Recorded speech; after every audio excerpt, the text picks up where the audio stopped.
জয় শ্রী মহাকাল। কন্যা লগ্ন, কন্যা রাশি, মার্চ মাস 2026।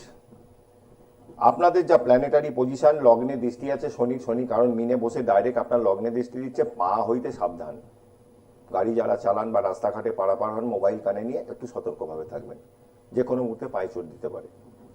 আপনাদের 10th হাউসে বৃহস্পতি বসে রয়েছে, কর্মক্ষেত্রে নতুন যোগ আপনি পেতে পারেন। মানে ধরুন সার্ভিস একটা নতুন চেষ্টা করছেন বহুদিন থেকে, সেটা হয়তো পেয়ে গেলেও পেয়ে যেতে পারেন, আগামী জুন মাসের মধ্যে হয়ে যাওয়া উচিত। আচ্ছা, বৃহস্পতি এই মুহূর্তে আপনাদের দশমভাবে বসে আছে, দৃষ্টি দিচ্ছে কোথায়? আপনাদের এখানে দৃষ্টি দিচ্ছে কন্যায় যদি হয় 1 2 3 4 5, দ্বিতীয়ভাবে দৃষ্টি দিচ্ছে, চতুর্থভাবে দৃষ্টি দিচ্ছে, ষষ্ঠভাবে দৃষ্টি দিচ্ছে। ব্যাংকের লোনের জন্য চেষ্টা করছেন, সেগুলো কিন্তু বেরিয়ে যেতে পারে, হয়ে যেতে পারে। সেটা মার্চের 15 তারিখের পর। কারণ রবি এখন বসে আছে, রাহু রবি গ্রহণ হয়ে বসে আছে কুম্ভ রাশির ঘরে, মানে আপনাদের যেটা 6th হাউস। এই রবি সরে যাবে 15ই মার্চ, রবি মীন রাশির ঘরে চলে যাবে।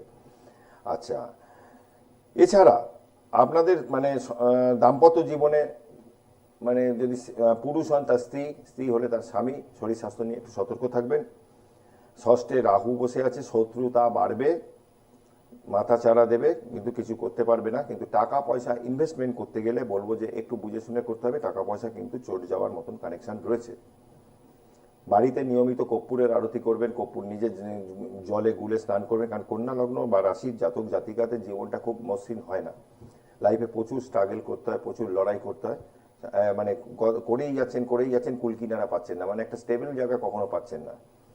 এটা কিন্তু একটা সমস্যা বিরাট। যাই হোক, আপনাদের এই মুহূর্তে দ্বিতীয়ভাবে দৃষ্টি দিচ্ছে, চতুর্থভাবে যখন দিচ্ছে, নতুন গৃহ হতে পারে, নতুন যানবাহন হতে পারে, সেটা বাড়িতে মাঙ্গলিক অনুষ্ঠান হতে পারে, কোনো শুভ অনুষ্ঠান সেটাও হতে পারে। ভালো থাকবেন, আবারও আসবো আপনাদের সামনে। জয় মা তারা, জয় জয় তারা।